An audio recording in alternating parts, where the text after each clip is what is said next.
About a week after my sister Emily died in an accident, her daughter Lily was staying with us.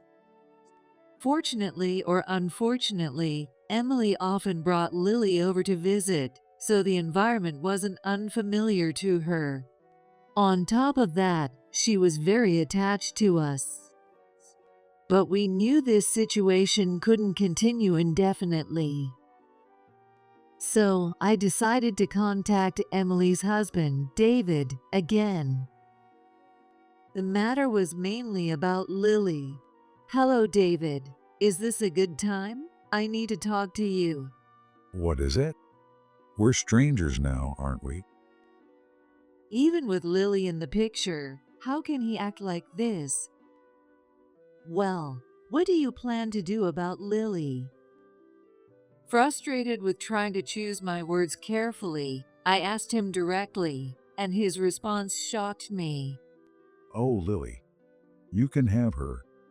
You wanted a kid, didn't you? "What?"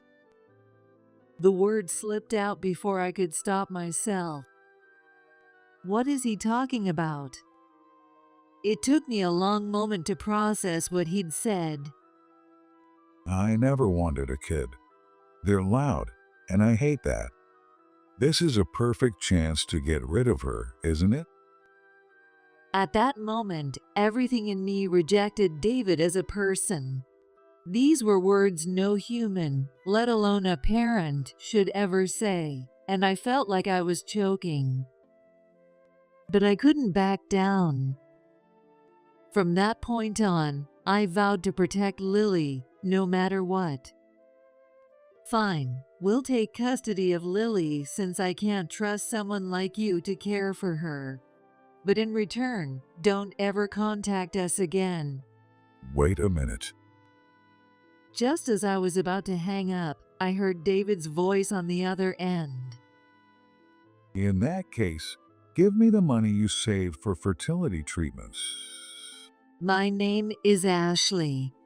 On a rare day off for just the two of us, my husband, Brian, and I, both busy with work, cherished this chance to relax at home in the middle of the day. It wasn't often that we got to enjoy this kind of peaceful moment. However, that peace didn't last long. My smartphone, sitting a short distance away, rang with an incoming call. It's ringing. Yeah, who could it be at this hour? I hope it's not work. I didn't want anything to ruin our precious day off, but I couldn't just ignore it. I reluctantly got up and picked up the phone, which was ringing on the dining table. Surprisingly, the call was from my mom. We weren't on bad terms or anything, but we didn't talk all that often, so I couldn't imagine why she'd be calling. Maybe that's why I felt a sudden wave of unease. "Hello?" "Ashley, it's bad. Emily's been in an accident." By the time we arrived at the hospital, my sister Emily was already gone. According to the doctor, she died from a traumatic brain injury caused by a car accident. Emily left behind her husband and her 5-year-old daughter. Confronted with this sudden reality, I couldn't begin to accept it. Why did this happen to Emily? Brian held me tightly as I wept in grief. All I could do was stand before Emily's lifeless body and let my tears fall. I don't know how long it took, but eventually I managed to calm down enough to step out of the room with Brian and talk for a bit. "By the way, where's David?" She hasn't arrived yet. I wonder what's going on. My mom had already explained how they had contacted me. Apparently, the hospital first tried to reach Emily's husband, David, but when they couldn't get through, they had no choice but to call my mom. Since Emily and I both moved to New York after getting married, my parents couldn't get here right away, so the call came to me. Of course, we had also tried calling and messaging David, but he hadn't responded to anything. While part of me wondered what he could possibly be doing at a time like this, another part worried about him even more because of the situation, and our emotions were tangled up like a ball of yarn. It was now almost 4 in the afternoon. Emily's daughter, our niece, Lily, was still at preschool, and someone needed to pick her up. Brian offered to go. I'll get her. Stay here with Emily. He must have been hurting too. But even in this situation, Brian stayed strong and considerate, quietly supporting me. When Brian returned, he brought Lily with him as promised. Lily looked confused, not quite understanding what was happening. She was only 5 years old, too young to face this harsh reality, yet unable to sense the gravity of the situation. For now, we'd have to protect her with a gentle lie, no matter how hard that felt. Even if it was a lie meant to shield her. A sharp pain squeezed my chest again. We finally got in touch with David late the next morning. "Hello, David. Where are you right now?"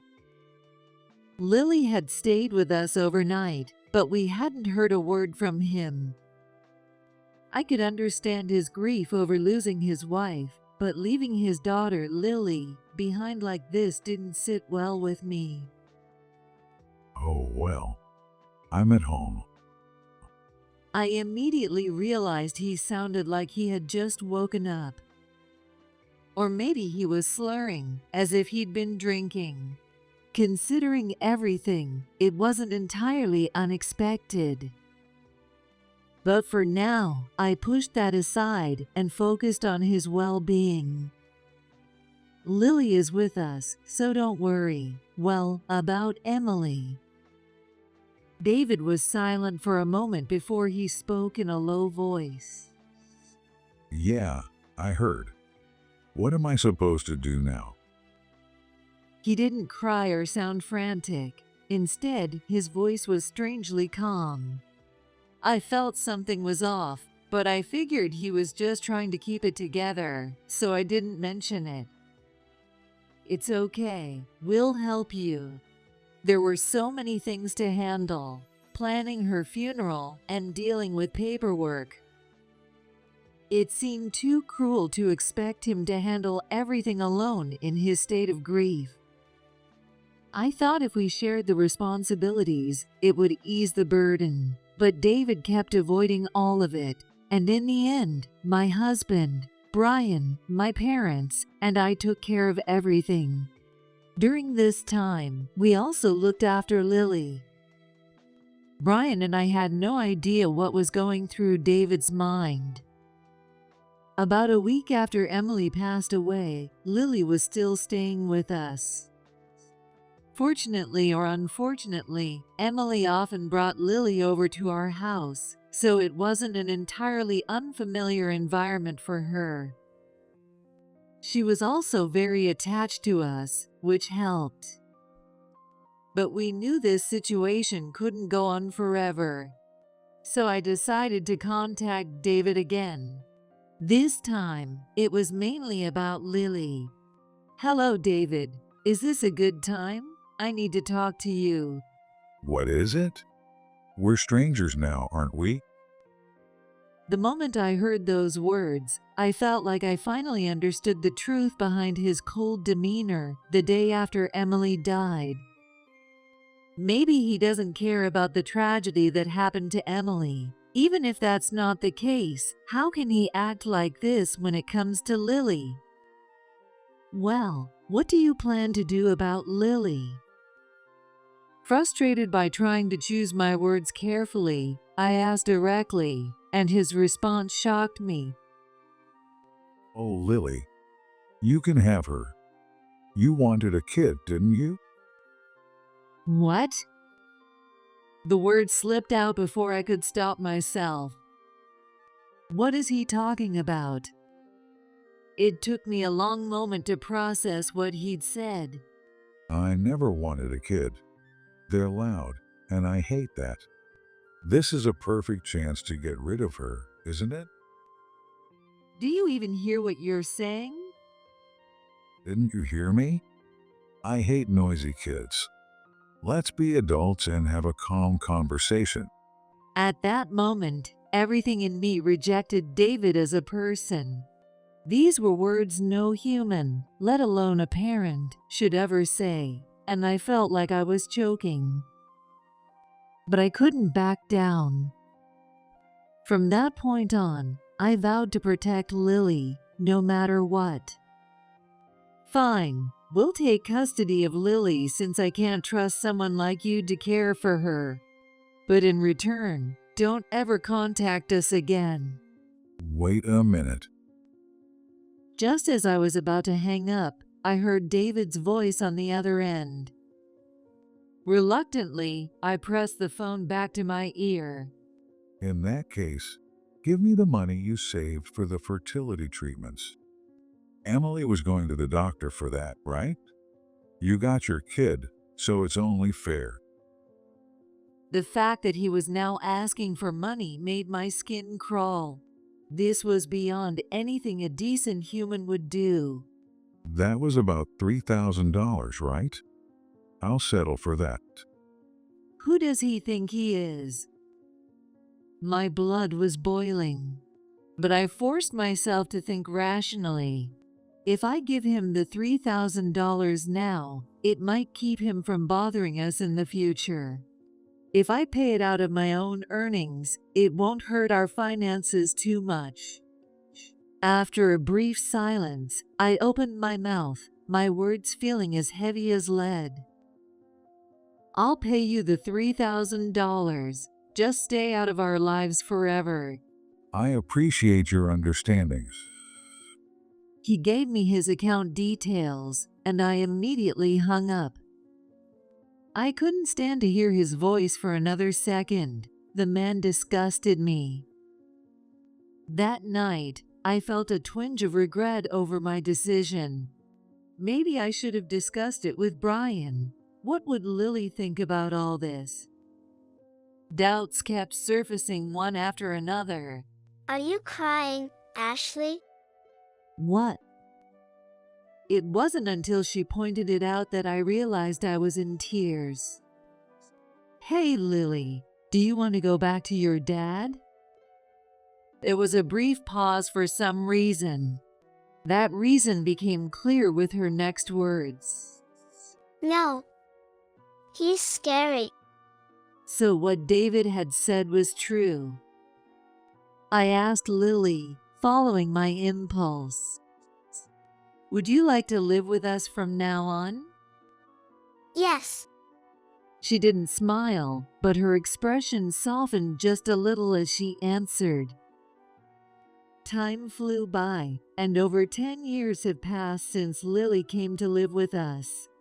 She's now a high school student. By this time, Lily seemed to have settled in. She started calling us Mom and Dad. Of course, we told her about her real mom. Even so, she called us that, probably because of her resilient nature. There was one other thing that had changed. About a year ago, Brian was assigned to work overseas, so he's not at home now. Brian cares about us and makes sure to call at least once a week, which reassures me in many ways. Because of that, Lily and I now live modestly and peacefully, just the two of us. One morning, after Lily had already left for school and I was busy with housework, I received a call. When I saw who it was, I couldn't believe it. Hey, it's been a while. It was David, Lily's biological father, the man I feared and despised most in this world. 10 years ago, I cut ties with him and told him never to contact us again. Yet here he was, acting completely unbothered. What do you want now? Well, actually, I was thinking of taking Lily back. The anger I felt back then flared up again. No, it was more than that. My fury boiled hotter than ever. Do you even hear yourself? There's no way I'd ever allow that. Yeah, I figured. So, if that's not going to work, just give me money. And keep it quiet, of course. I was certain now. He never intended to take Lily back. This had been his goal from the start. There was only one thing to do. I hung up without another word. But the phone rang again. You know what you have to do, right? Otherwise, who knows what I might do. If this continued, Lily might get hurt. No, she would almost certainly become his target. That was the one thing I absolutely couldn't let happen. To protect Lily at all costs, I couldn't afford to be picky about my options. How much do you want? Once again, I fell into David's trap. I hadn't consulted Brian. More accurately, I couldn't bring myself to because I didn't want to worry him. Threatening calls came every few months. This went on for nearly a year, and Lily was approaching her college entrance. By then, the amount of money demanded had grown to the point where my earnings alone couldn't cover it. I was exhausted, consumed by panic and anger. The total had reached around $30,000. Ashley, what's going on? Something's not right.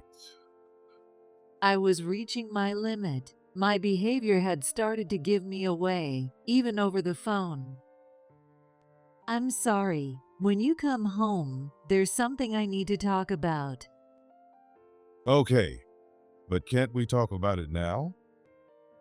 You're coming home next week, right? Please, let's talk then. All right, I understand. Brian didn't press me further. This was too serious to discuss over the phone. The following week, as soon as Brian returned, I told him everything. I told him that David had contacted me again, that he had been extorting money by using Lily, that the amount had spiraled out of control, and that I had kept it from him until now. I'm so sorry. I never meant for this to happen. A wave of guilt surged from deep inside me. It spilled out as tears fell down my face. If that's true, I wish you'd told me from the start. But don't worry. This isn't your fault, Ashley. I'll take care of it. Besides, it's all my fault for introducing you to someone like him. I had seen many sides of Brian over the years. But at that moment, he was the saddest, the most reliable, the most passionate, and above all, the angriest I had ever seen him. It was Brian who had introduced my late sister, Emily, to David. Brian and David had originally been friends in the same college, and he had introduced Emily to him. After hearing my story, Brian was filled with regret. I found David's weakness. This is going to be the end of him. Brian had been visiting their mutual friends, and it seemed he finally uncovered something. I figured out why David's been extorting money. It's gambling. He's drowning in debt because of it. On top of that, he's been stealing money from his company to cover his losses. Apparently, David worked for a startup founded by someone from their old friend. The company's finances hadn't been adding up for the past few months. The fact that he was using money extorted with his own daughter as leverage to fund his gambling habit was beyond despicable. I couldn't forgive it. So, what are we going to do now? I've already taken care of it. Now, we just wait. Brian had talked to his old classmate who ran the startup, and they had already reported it to the appropriate authorities. At that moment, the doorbell rang. Hey, get out here. I'm in deep trouble because of you. Hearing the loud voice from the speaker, Lily peeked out of her room, startled. I'll handle this. Lily, stay in your room. It's you, isn't it? Brian. Thanks to you meddling, I'm getting sued by my company. Fix this. You brought this on yourself. Face the consequences. You've got to be kidding me. A parent's debt is the kid's responsibility, so she should sell herself if she has to. You need to stop right now. Even from the dining room, I could hear David shouting. As I froze, Lily walked past me. Lily, where are you going?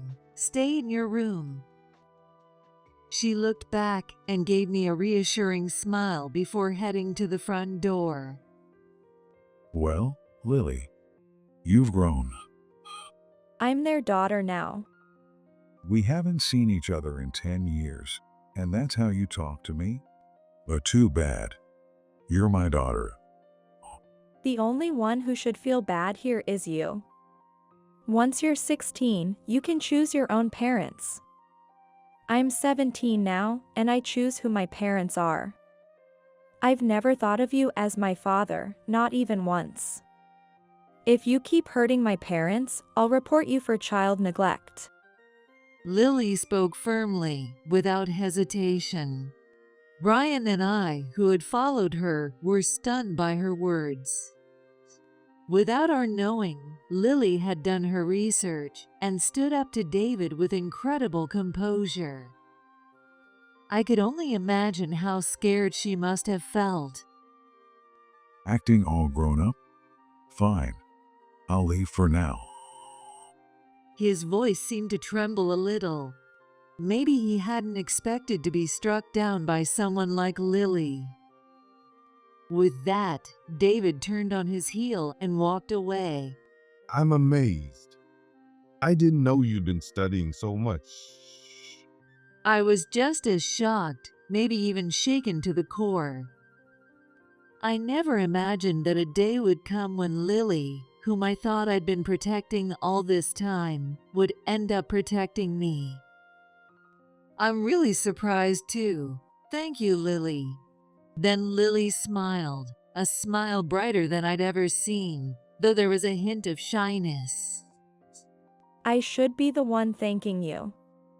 If things had gone differently when Mom died, I would have ended up with him.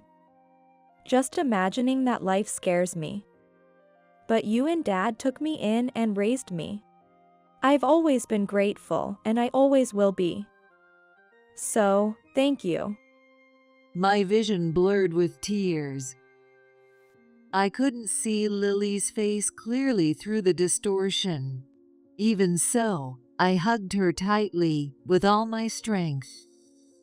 And, I kind of realized Mom was being threatened by him. I also knew Dad was looking into things. So I thought I had to do something. From now on, I want to be able to protect both of you. That's why I studied so hard. I want to become a lawyer. Thank you. If that's your dream, we'll support you with everything we have. But remember this. Live your life for yourself, not just for us. That's right. This isn't anyone's fault. You don't have to carry it all on your shoulders. But like Brian said, we'll always respect your choices. I'm so glad I got to be your child.